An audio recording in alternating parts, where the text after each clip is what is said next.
Tapi sakti sekali di Solo. Tapi apakah, coba kalau orang lain atau yang lain berarti Kozinudin ini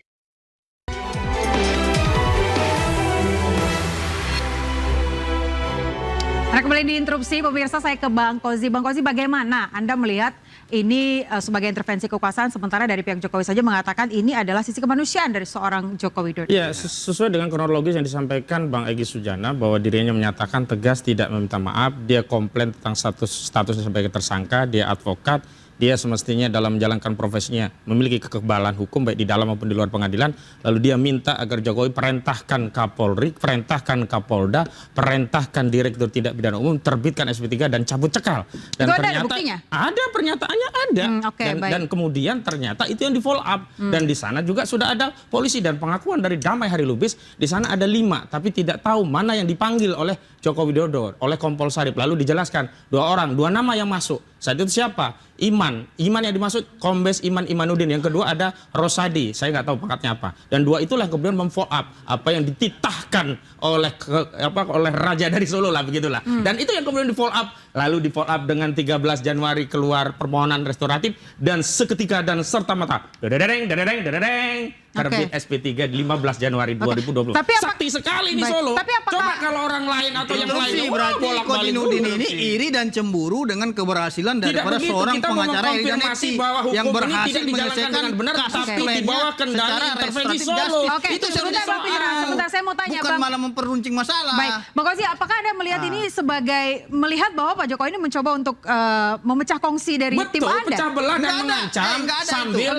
sambil diiming-imingi kalau kalian datang ke Solo akan aku beri SP3. Kira-kira begitu. Oke, baik, coba. Kenapa enggak, Bang? Silakan Bang Fitra. Ya, aku dulu ya. Oke, boleh, silakan Bang Fitra. Tumben lu persilahkan gue. Iya, enggak, maksudnya biar kita clear. Jadi gini, kita para penegak hukum ini harus tahu hukum juga ya. Bukan saya mengajari. Perdata pidana menganut mekanisme restoratif. Dimanapun itu. Gitu loh. Bahkan negara ini, dunia ini mengarah ke sana. Tapi yang menjadi persoalan tadi itu, apa sih yang diperjanjikan itu? Apa sih yang di pemaparan tadi itu gitu loh. Itu yang menjadi sekarang semacam kotak Pandora. Sebentar Bung Ade, jangan tunjuk tangan dulu. Apapun itu yang dilakukan itu, saya tetap patuh kepada surat edaran tadi. Jujur aja. Ini Anda sudah bawa ya surat edarannya ya? Saya katakan ya, ini nggak main-main loh. Ini ditujukan kepada Ketua Pengadilan Tinggi seluruh Indonesia, Ketua Mahkamah Agung Syariah Aceh, Kepala Pengadilan Militer Utama, Kepala Pengadilan Militer Tinggi seluruh Indonesia, dan Ketua Pengadilan Negeri seluruh Indonesia. Oke, poinnya apa Bang? Yang tadi mekanisme disebutkan itu tadi harus jika tadi katakanlah sudah ada perdamaian ya. Kita kan biasa. Saya mediator nih. Saya mediator. Kalau saya mediator. Baik, coba saya dengar Pak Fitra. Itu ditujukan kepada internal Mahkamah Agung. Enggak, sebentar dulu. Bukan kepada kepolisian. Kalau kepolisian itu menggunakan perkapolrinya yang berlandaskan kepada Kitab Undang Hukum Acara Pidana. Apabila ada seorang praktisi yang menyimpulkan ranah instansi pengadilan mencampuri ranah yang ada di dalam kepolisian, berarti dia menabrak aturan yang ada di instansi masing-masing kepolisian maupun di Mahkamah Agung Republik Indonesia. Simpel saja seperti ini. Kalau seumpamanya dibilang restoratif itu salah dan cacat formil dan prosedur, sampai hari ini mereka hanya bisa melontarkan omong-omong dan pengecut tidak mengajukan gugatan terhadap SP3 tersebut. Artinya mereka menyadari bahwasanya SP3 itu sah secara hukum dan tidak bisa dibantah. SP3 sah secara hukum. Boleh dilengkapi Bang. Tadi saya katakan untuk berdamai dalam perkara pidana perdata itu bisa.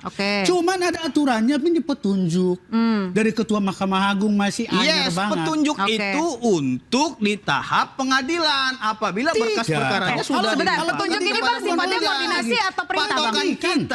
Penyidikan itu bisa digunakan di tahap penyidikan dan penyelidikan itu dan penuntutan. Itu surat daripada Mahkamah Agung untuk petunjuk yang kepada yang terhormat tadi, kepada siapa aja? Dengar salah satu contohnya. Ketua pengadilan. Satu kriterianya. Kita kasih kesempatan. Satu contohnya. Tindak pidana yang ancaman pidananya 5 tahun penjara dapat dilaksanakan mekanisme restoratif justice. Di atas 5 tahun dan atau tidak dikecualikan dalam pelaksanaan bayar. Itu petunjuknya di 5 tahun. Petunjuknya itu kepada ketua pengadilan negeri, bukan kepada Kapolri. Itu yang harus jadi mekanisme dipahami. demikian. Silakan Bang Kozi, silakan Bang Kozi. Memang itu mengikat internal pengadilan, tapi dalam rangka melayani institusi lain, di antaranya polisi. Maka ketika polisi melakukan restoratif justice, dia menggunakan di pengadilan, maka pengadilan harus melayani. Nah, hari ini apakah ada permohonan penetapan dalam kasus ini? Nggak ada. Dilanggar. Itu yang bermasalah. Itu yang saya sebut hukum di bawah kendali Solo. terkait persoalan ini. Nah, persoalannya adalah sahkah tidak, bolehkah tidak melalui Perkapolri dilakukan restoratif justice? Bisa dijawab Bang Kosi, bisa dijawab oleh Abang. Saya tidak menjawab itu, saya kan menjelaskan bisa dengan kuat yang lama kan bisa nggak?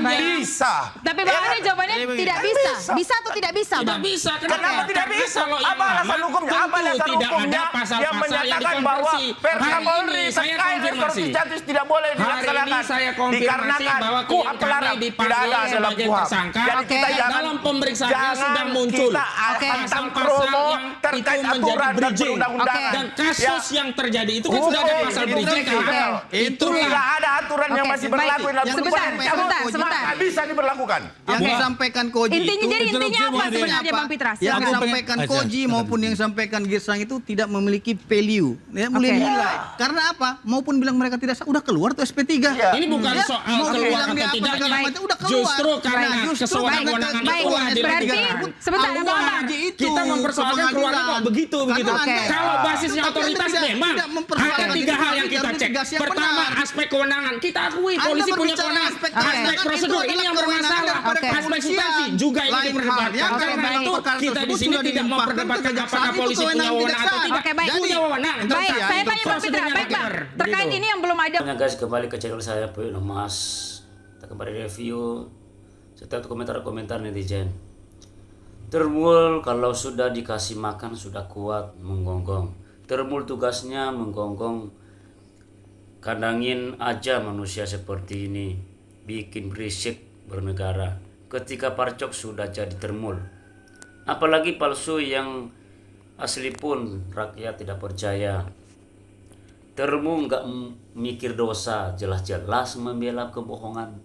Banyak penipu rakyat 10 tahun, memangnya nggak akan mati, entar dipertanggungjawabkan di hadapan Tuhan. Nonton komedi sama-sama lucu tapi memalukan. Termul, hidup Jokowi, hidup Jokowi. Termul, tompel rusak mental sudah. Hukum Islam aja lagi sesuai hadis. Sekarang adalah zaman fitnah, hoax, dibilang benar dibilang hoax. Setelah ini zaman khilafan akan datang. Senang kali lihat Aka dan Zakir tampil bersama. Tetap solidnya, kami rakyat kepo banget di jasa JKW asli atau palsu. Fokus poin itu aja. Masalah S dan DHL ikhlaskan aja mereka pergi. Kalau Jokowi mah semua bisa merubah undang-undang. Saja bisa, apalagi yang kantongnya pendapatan ke atas. Ade Patria termul Jokowi. Kasihan Roy CS, pengacaranya gak fokus ngebela di sisi hukum supaya menang di pengadilan.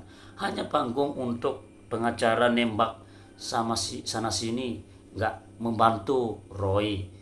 Pengadilan diskusi atau adu kencang-kencangan suara poinnya sudah yang dapat. Diskusi bobrok orang buta etika nggak tahu ada ngomong termul moral bocah. Mulyono bikin ribut meskipun sudah mantan, tetapi sistem asal bapak senang masih berlaku.